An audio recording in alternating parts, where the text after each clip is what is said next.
Welcome to the world of money. Bread, cash, dosh, dough, loot, lucre, mullah, the readies, the wherewithal. Call it what you like. Money can break us, or it can make us.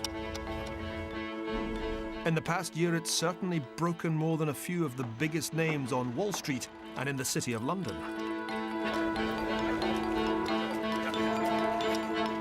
And while former masters of the universe crash and burn, the rest of us are left worrying if our savings would be safer in a mattress than in a bank.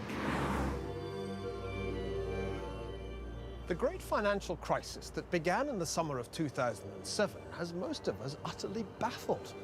How on earth could a little local difficulty with subprime mortgages in the United States unleash an economic tsunami big enough to obliterate some of Wall Street's most illustrious names, to force nationalizations of banks on both sides of the Atlantic, and to bring the entire world economy to the very brink of recession, if not downright depression? Shouldn't this series be called The Ascent of Money? Well, I want to explain to you just how money rose to play such a terrifyingly dominant role in all our lives. What's more, I want to reveal financial history as the essential backstory behind all history. Banks financed the Renaissance, while the bond market decided wars.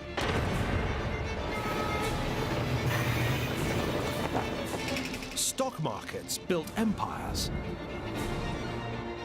and monetary meltdowns made revolutions. From ancient Mesopotamia right down to present-day London, the ascent of money has been an indispensable part of the ascent of man. But money's rise has never been a smooth upward ride. As we'll see, financial history has repeatedly been interrupted by gut-wrenching crises, of which today's is just the latest. From the fluctuating prices of the homes we own to the high-speed industrialization of China, the power of finance is everywhere we look, and it affects all of our lives. But are you in on the secret? Do you know what causes a bank run or a monetary meltdown or a stock market crash? Can you tell the difference between a subprime loan and a prime loan? Well, I think these financial technicalities only really make sense once you know where they came from. And that's why financial history is of more than merely academic interest. Not knowing this stuff can seriously damage your wealth.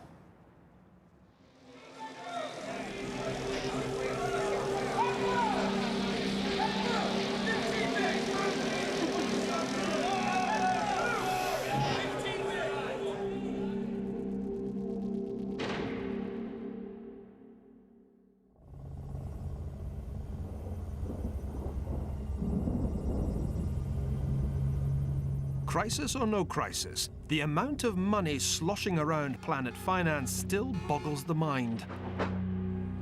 By one measure, the US stock of money is now $8.7 trillion, up 12% since last year. And some people are still pocketing a huge share of that cash. Last year, despite the onset of the biggest financial crisis since the Depression, his hedge fund paid George Soros a cool $2.4 billion. That's roughly 41,000 times more than the average American family earned. As they say on Wall Street, way to go.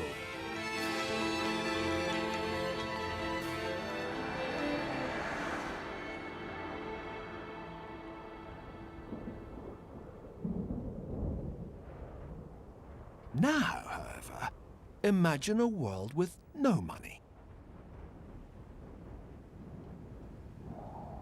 500 years ago, the most powerful society in South America, the Inca Empire, had no real concept of money. The Incas appreciated the aesthetic qualities of rare metals. Gold was the sweat of the sun, silver the tears of the moon. Labor was the unit of value in the Inca Empire, just as it was later supposed to be in a communist society. But in 1532, the Incas ran into a man whose hunger for money had led him across an ocean. Francisco Pizarro and his fellow conquistadores had come from Spain to what they called Upper Peru, inspired by the legend of El Dorado, the realm of the gold-covered king.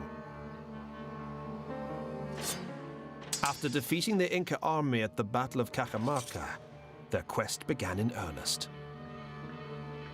At Potosi, in what is now Bolivia, the Spaniards struck it rich. They discovered the Cerro Rico, literally, the rich hill. Towering nearly 16,000 feet above sea level, it was a money mountain. In their 250 years of Spanish rule, more than 2 billion ounces of silver were extracted from mines like this one, 14,000 feet up in the Andes. What the Incas couldn't grasp was why the Europeans had such an insatiable lust for gold and silver. They couldn't understand that to Pizarro and the conquistadores, silver was much more than just shiny metal. It could be made into money, a store of value, a unit of account, portable power.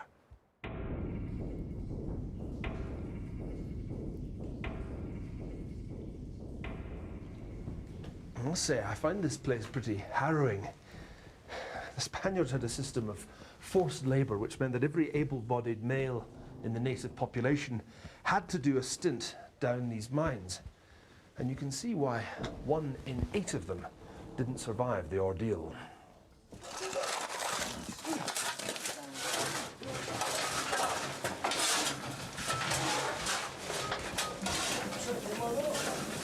Today, 500 years later, conditions for miners in the Cerro Rico haven't improved much.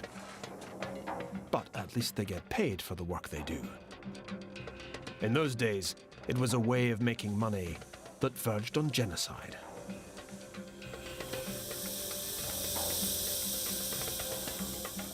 The silver ore was ground up, refined with mercury, and then shipped to Europe as bars and coins. Empire, it seemed, had made the Spanish crown rich beyond the dreams of avarice.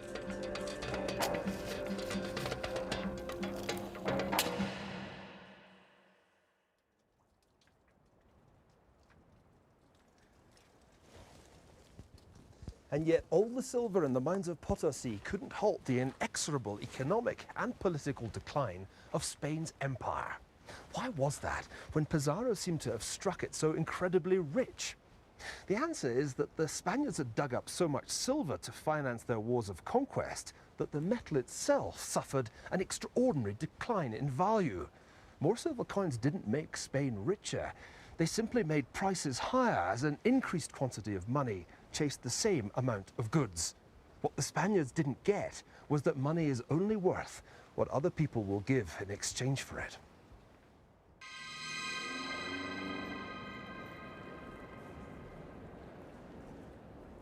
And whether money takes the form of silver coins, seashells, bars of gold, or banknotes, that's been true from ancient times right down to the present day. Even lumps of clay can work better than silver coins if people have enough confidence in them. In ancient Mesopotamia, nearly 4,000 years ago, people used clay tablets like these ones to commit themselves to particular financial transactions. For example, this one, found a little southwest of Baghdad, specifies that a debtor will repay a lender 330 measures of grain on the harvest day. But this one's even more fascinating, because what it says is that a debt of 4 measures of barley should be repaid to the bearer of the clay tablet. And it's that idea of repayment to the bearer that really fascinates me. If the phrase sounds familiar, then it should. Just take a look at a £20 note. Banknotes have next to no intrinsic worth. They're simply promises to pay, just like the clay tablets of ancient Babylon 4 millennia ago. On the back of the $10 bill, it says, "In God we trust." But it's not really God you're trusting in. By swapping your goods or your labor for a fistful of these things, you're trusting the US Treasury Secretary not to repeat Spain's mistake and produce so many of the damn things that by the time you come to spend them, they're worth even less than the paper they're printed on.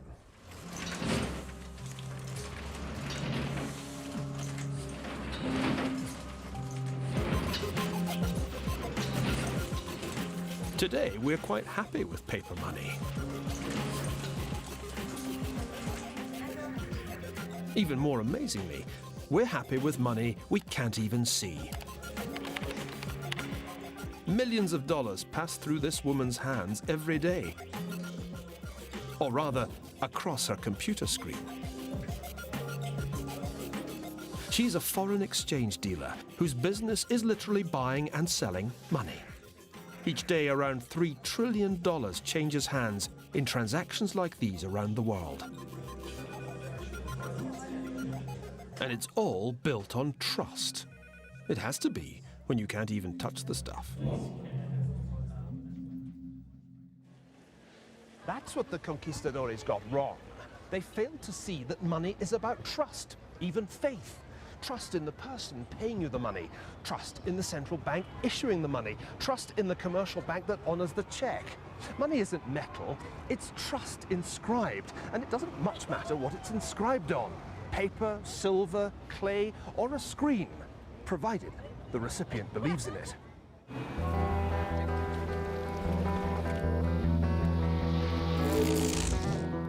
There was one huge possibility created by the emergence of money as a system of mutual trust.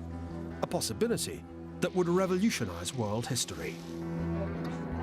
It was the idea that you could rely on people to borrow money from you and pay it back at some future date. That's why the root of credit is credo, the Latin for I believe. Without the invention of credit, the entire economic history of our world would have been impossible.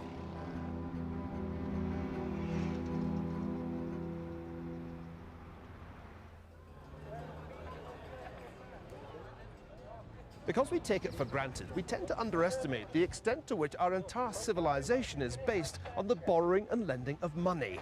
No, it doesn't literally make the world go round, but it does make vast quantities of people, goods and services go around the world, from Babylon to Bolivia. The puzzle is that the early moneylenders got so little thanks for their services. On the contrary, they were widely reviled as pariahs. Why was that?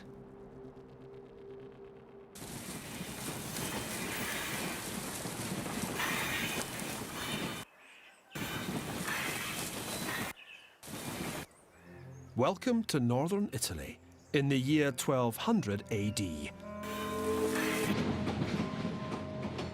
A land divided into multiple feuding city-states. A land where trust was in rather short supply. Among the many remnants of the defunct Roman Empire was a numerical system singularly ill-suited to complex mathematical calculation, let alone the needs of commerce. Nowhere was this more of a handicap than in Pisa, where merchants struggled to do business with 7 different forms of coinage in circulation. Even the simplest transaction could be a headache, requiring the use of an abacus. By comparison, economic life in the Eastern world, in the Muslim Caliphate or the Sung Chinese Empire, was far more advanced. To discover modern finance, backward Europe needed to import it. Enter a young mathematician called Leonardo of Pisa, or Fibonacci. The son of a Pisan customs official based in what is now Algeria, Fibonacci is best remembered today for his sequence of numbers that mimic the properties of nature. But the famous sequence was only one of many Eastern mathematical ideas that Fibonacci introduced to Europe with his path-breaking book, the Liber Abaci, the Book of Calculation. Even more important was his demonstration of the superiority of Arabic numerals over Roman numerals. And crucially, nearly all Fibonacci's examples related to business.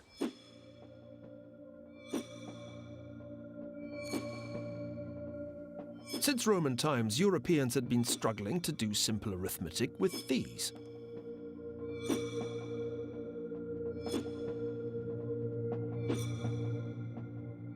The Hindu or Arabic numerals made all kinds of calculation easier.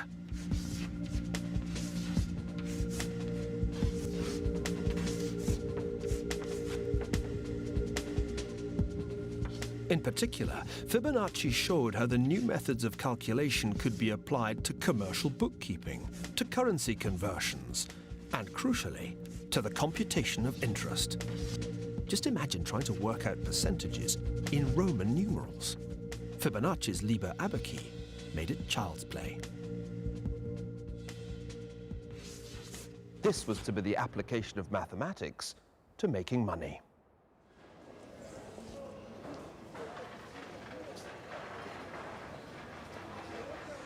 The most fertile soil for such financial seeds proved to be the Italian city-states.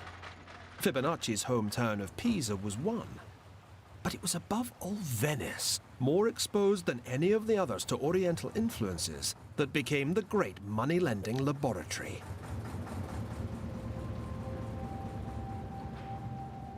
And the home of literature's most notorious moneylender, Shylock, in William Shakespeare's The Merchant of Venice. May you stead me? Will you pleasure me? Shall I know your answer? Crucially, Shylock's only prepared to lend the money if Bassanio's friend, the merchant Antonio, is providing the security. 3,000 ducats for 3 months, and Antonio bound. Your answer to that?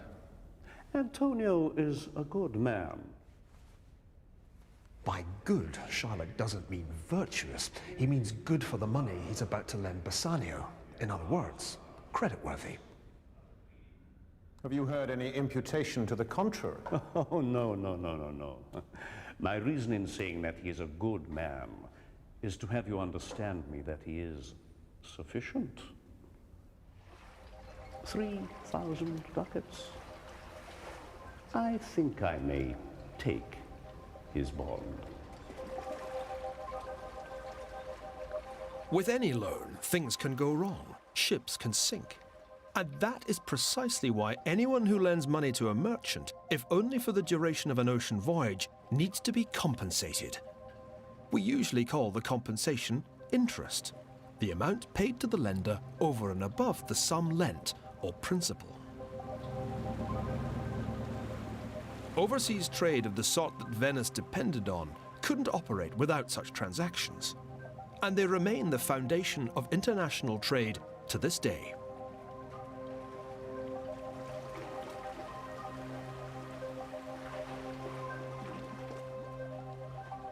But why does Shylock turn out to be such a villain, demanding literally a pound of flesh, in effect Antonio's death, if he can't fulfill his obligations? Why is Shakespeare's moneylender so heartless, the original of that blood-sucking financier who recurs time and again in Western literature?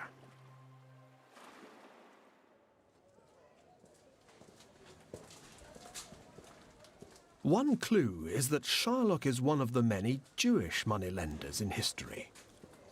Jews who stayed in Venice for more than 2 weeks were supposed to wear a yellow O on their backs or a yellow hat, and they were confined to a special area which became known as the Ghetto Nuovo. This is the entrance to the Jewish ghetto in Venice, where Jews were obliged to live and indeed confined at night. Jews were tolerated in Venice, but for a reason.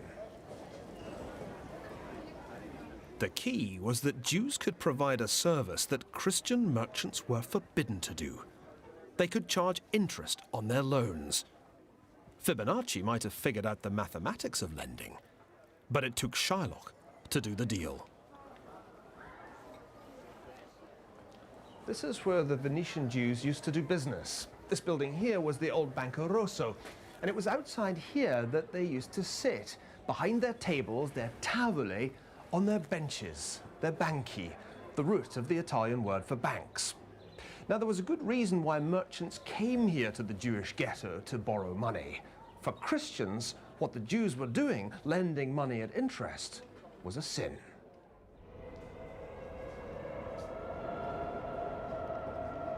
The medieval church's laws against usury, charging interest on loans, were a major obstacle to the development of finance in Europe. After all, what God-fearing Christian merchant wished to risk the torments of hell? This astonishing vision of eternal damnation was painted by Giorgio Vasari and Federico Zuccari on the inside of the great dome of Florence's cathedral, the Duomo. Down below, there's another fresco by Domenico de Michelino of Florence's greatest poet, Dante Alighieri, holding his masterwork, the Divine Comedy. According to Dante, there was a special part of the seventh circle of hell that was exclusively set aside for usurers.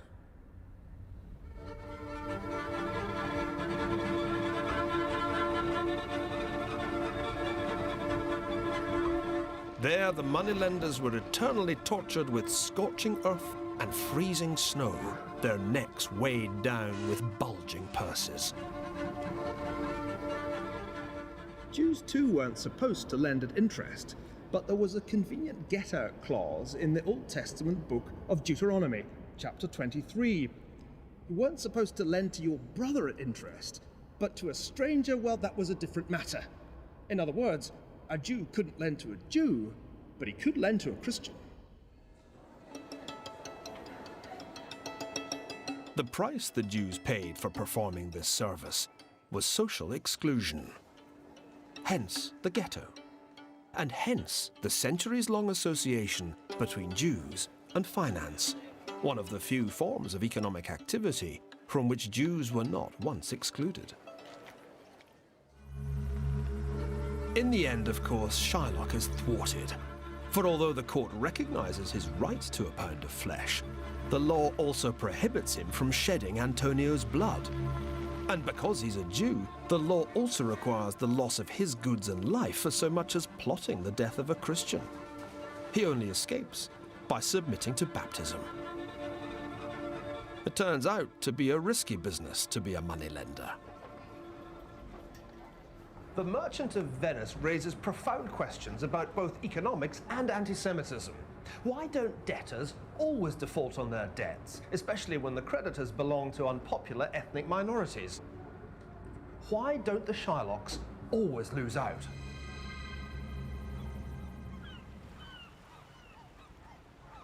To get a better idea of how primitive money lending works, you don't need to travel back in time.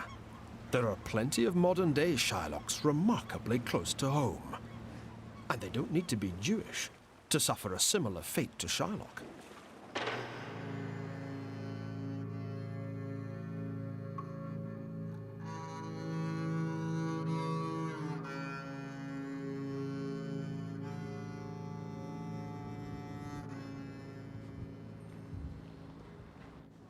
This is Shettleston in the East End of Glasgow. It's actually where my grandmother used to live. And I think with its distinctive steel shuttering, it's one of the grimmest places in the whole of Western Europe. In fact, average male life expectancy here is just 64, which is slightly worse than Bangladesh. That means that the average Shettlestonian doesn't actually live long enough to collect his state pension. You might think nobody would be mad enough to try and provide financial services here, but someone does.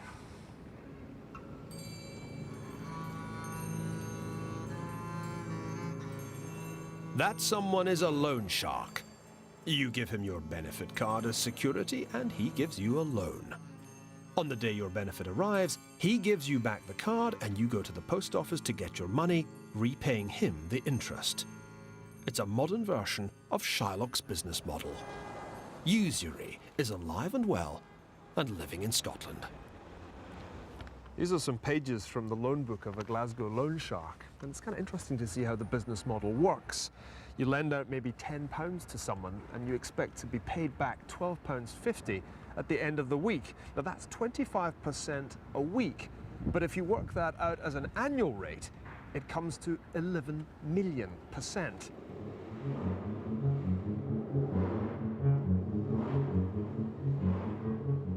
So why do people scraping by on just £5.90 a day pay such horrendous interest on loans? These surely are loans you'd be mad not to default on. Here in Glasgow, defaulting on your loan is highly inadvisable. You won't literally lose a pound of flesh, but grievous bodily harm isn't an unknown consequence of letting down the loan shark. Quite simply, individual loan sharks have to be rapacious and ruthless because the costs to them of even a single defaulter are so high. And that explains why, from Renaissance Italy to modern Scotland, the moneylender is so often a hated figure. He's providing a service, but at a socially unacceptable price.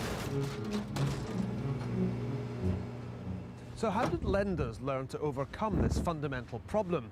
If they were too generous, they didn't make any money. But if they were too hard-nosed, borrowers would eventually default. The answer was to get bigger and more powerful. It was time to invent banks.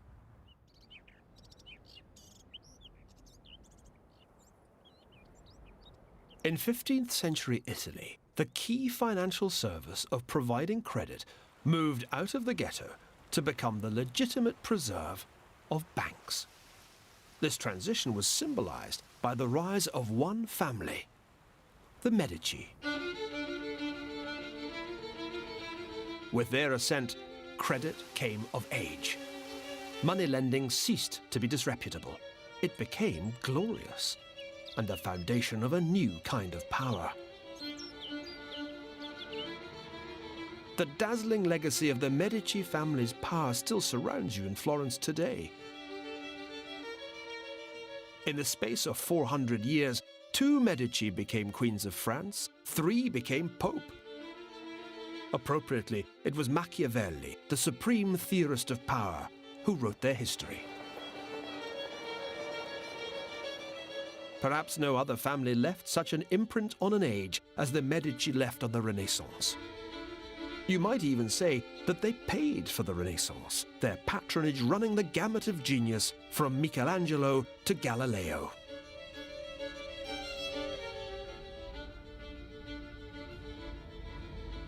And this, in the Uffizi Gallery, is the Medici's private art collection, one of the most spectacular ever assembled.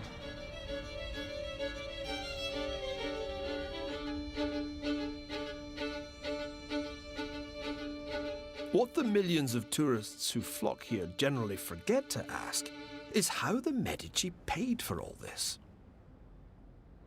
The simple answer is that they were foreign exchange dealers, members of the Arte di Cambio, the money changers guild, who made it big. They were known as banchieri or tavolieri because, like the Jews of Venice, they literally did their business sitting on benches behind tables. Indeed, the original Medici bank, or bench, was located right here in the Via dell'Arte della Lana, Woolgild Street.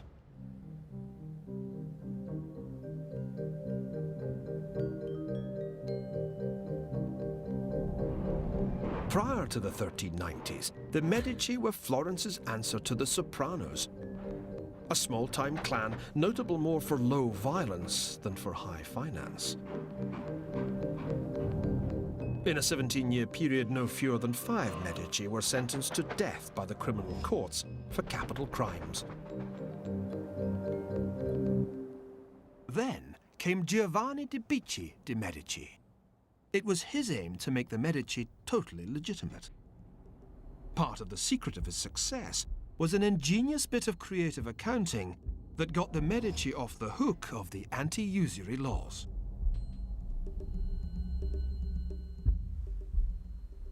These ledgers of the Medici Bank make it clear how important commercial bills for financing foreign trade were to the bank.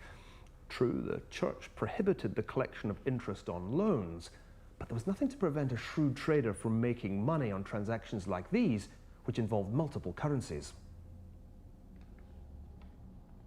There was no interest and therefore no sin, simply a commission deducted for the conversion of one currency into another.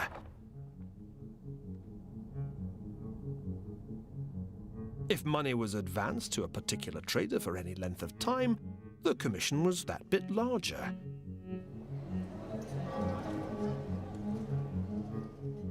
In the same way, depositors who put their money in the Medici Bank were given discrezione to compensate them for risking their money. This was credit, in other words, but with the interest payments discreetly concealed. Now, for the first time, money lending had evolved into banking.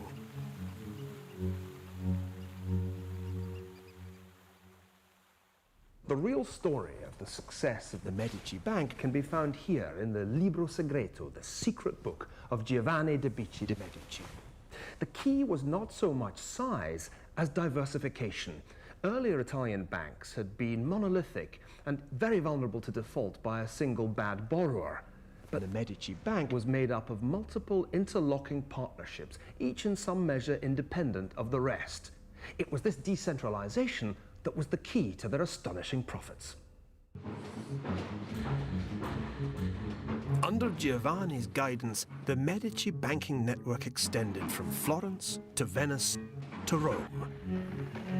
The scale and diversity of the Medici's operations was the key to reducing the risks of money lending, and therefore also the costs to borrowers. That's the essential difference between loan sharks and banks, between Shylock and the Medici. And here's the proof that it worked. Page after page of Giovanni's assets declared for tax purposes, and culminating in the grand total of 91,089 florins.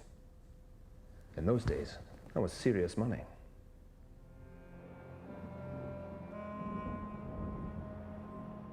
When Giovanni died in 1429, his last words were an exhortation to his heirs to maintain his standards of financial acumen. His funeral was attended by 26 men of the name Medici, all paying homage to the man who had made the business of banking respectable and profitable as it had never been before. For his son Cosimo, the accumulation of wealth combined seamlessly with the accumulation of power. Within 20 years of his father's death, Cosimo de' Medici was the Florentine state. As the Pope himself put it, political questions are settled at his house. The man he chooses holds office. He it is who decides peace and war and controls the laws. He is king in everything but name. This Botticelli is mainly famous for the beauty of its young subject, but it's actually intended as a tribute to a dead banker, Cosimo de' Medici. That's him there on the medallion, and you can just make out the inscription Pater Patriae, the father of his country.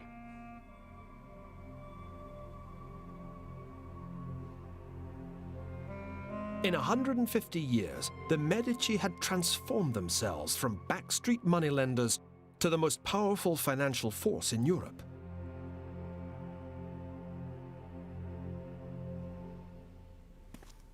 But it's this painting, Botticelli's Adorazione dei Magi, which more than any other captures the transfiguration of finance the Medici had achieved. On close inspection, the three wise men are Cosimo de' Medici washing the feet of Christ, and his sons Piero and Giovanni. The young man on the left is Lorenzo.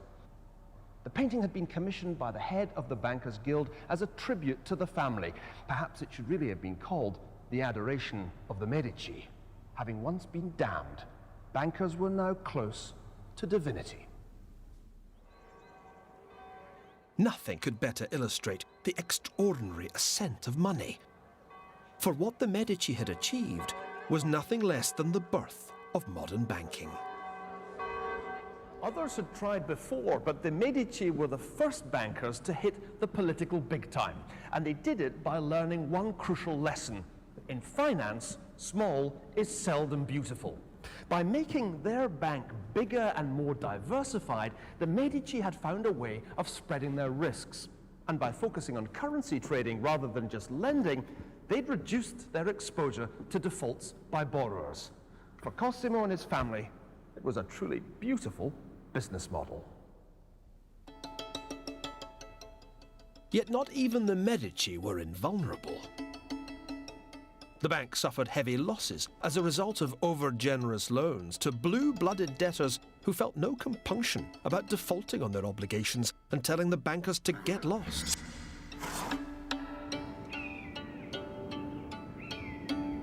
Bad debts, money owed by borrowers who go bust, are the perennial problem that any bank confronts. Yet for a time, it seemed as if modern bankers had solved this age-old problem. They really thought they were smarter than the Medici.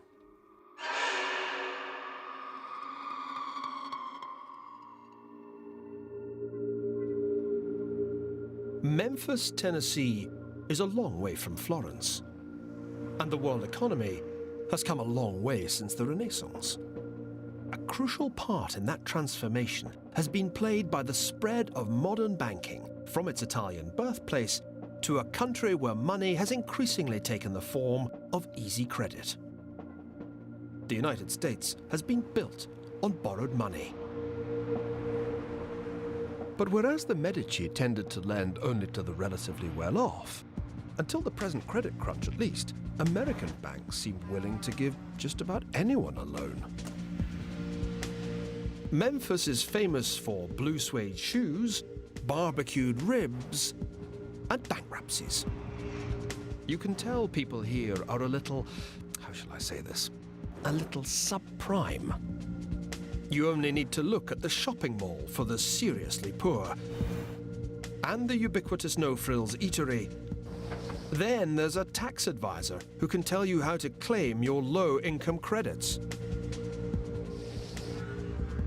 A shop where you can borrow money on the equity you own in your car, and a place where they'll give you an advance on next week's paycheck. Not to mention a pawn shop the size of a department store.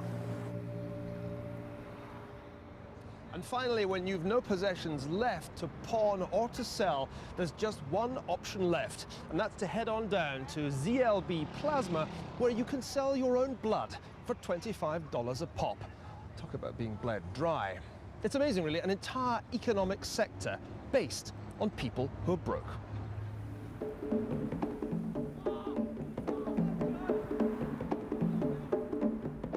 In some ways, it rather reminds me of the East End of Glasgow. Yet there's a world of difference between this world and the world where loan sharks extract their pounds of flesh from petty defaulters. Here in subprime America, defaulting on your debts is easy. Well, pretty easy.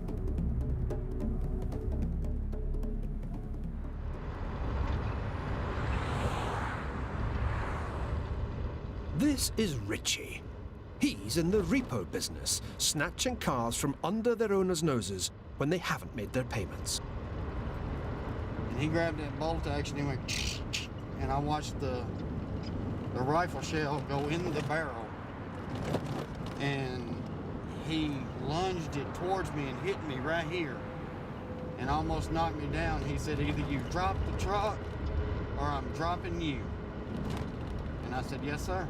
And I dropped the truck. You know, you make it sound so attractive. Maybe I should switch jobs. I'll tell you what, it's interesting.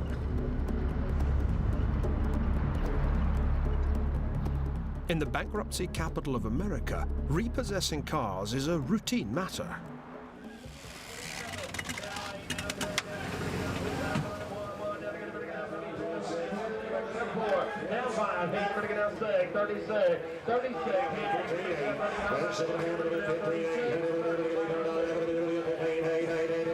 $16,000 average book, gentlemen, with the ads on it now. It's got the ads, the wheels, the leather, the top. Each week, United Auto Recoveries sells 500 repossessed cars.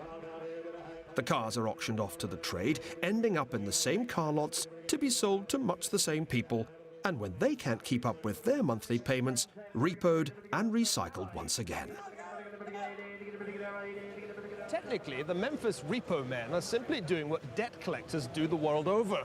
The difference, apart from the sheer mind-boggling scale of the thing, is the relative ease with which the bad debts are wound up and the collateral is sold off. For the debtors, there's virtually no social stigma, and nobody seems to be getting hurt. The big mystery is why the world's most successful capitalist economy is based on a foundation of more or less painless economic failure.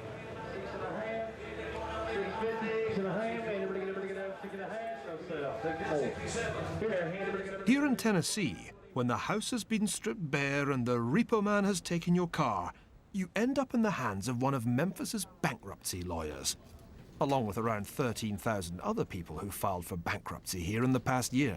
Because that's what's one thing that's making your payments up so high. Every week, bankrupts gather here with their lawyers to hammer out deals with their creditors. There's even a fast-track lane.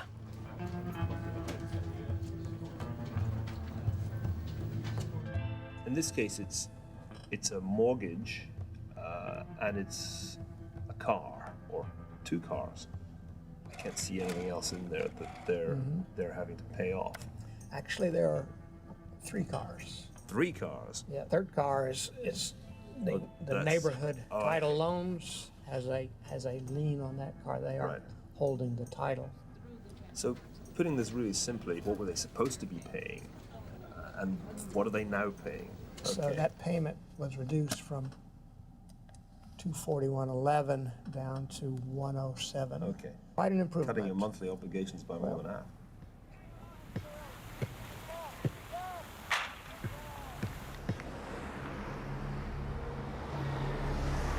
From 1996 to 2006, there were between 1 and 2 million bankruptcy cases a year in the United States, nearly all of them involving individuals who elected to go bust rather than meet their obligations. In medieval Italy, or in the Glasgow of my youth for that matter, bankruptcy was seen as a disaster. But not here.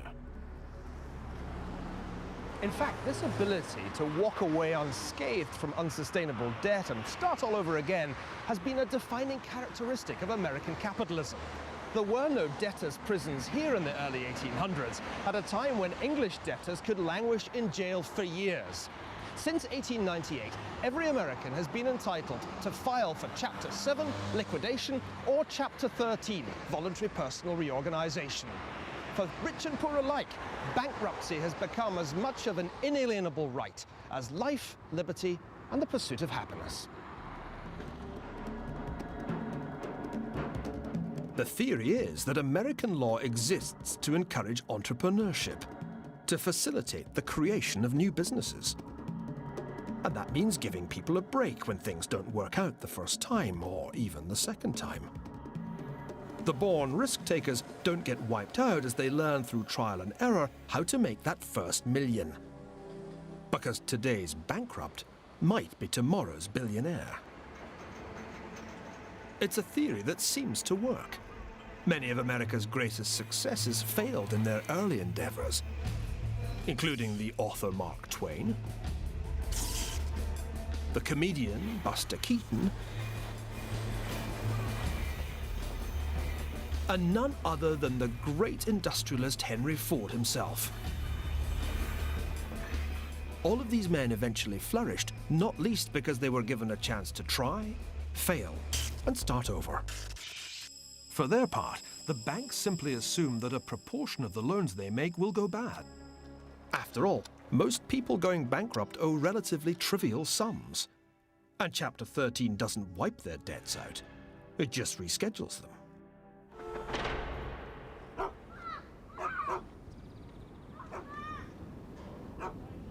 So it's a mistake to think, as Shakespeare's Antonio did, of moneylenders as mere leeches sucking the life's blood out of unfortunate debtors.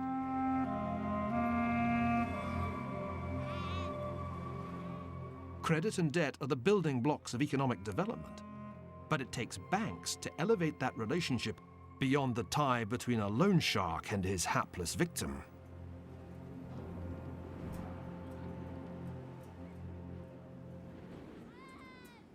It's only when borrowers like the ones on this Glasgow housing estate have access to efficient credit markets that they can escape the clutches of the Shylocks and the loan sharks. It's only when savers can put their money in dependable banks that it can be channeled from the idle to the industrious. But wait, I hear you ask. If banks are the answer, how could so many have collapsed so spectacularly in the past year, throwing the financial world into turmoil?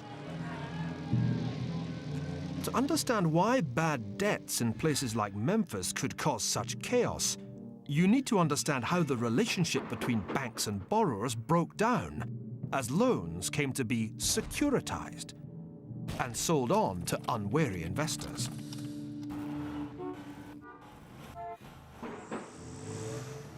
Once upon a time, being a banker was really rather boring. You lived by the 3-6-3 rule, which meant you paid 3% on deposits, collected 6% on loans, and were on the golf course by 3 o'clock. But in our time, banking became really rather too interesting. A whole series of financial innovations made it possible for common or garden loans to poor folks in places like Memphis to metamorphose into weird and wonderful things with names like collateralized debt obligations.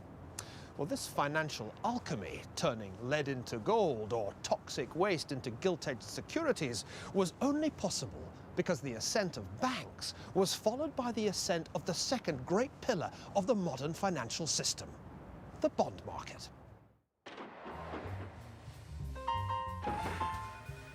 And for an explanation of how that came about, we'll turn to Mr. Bond himself.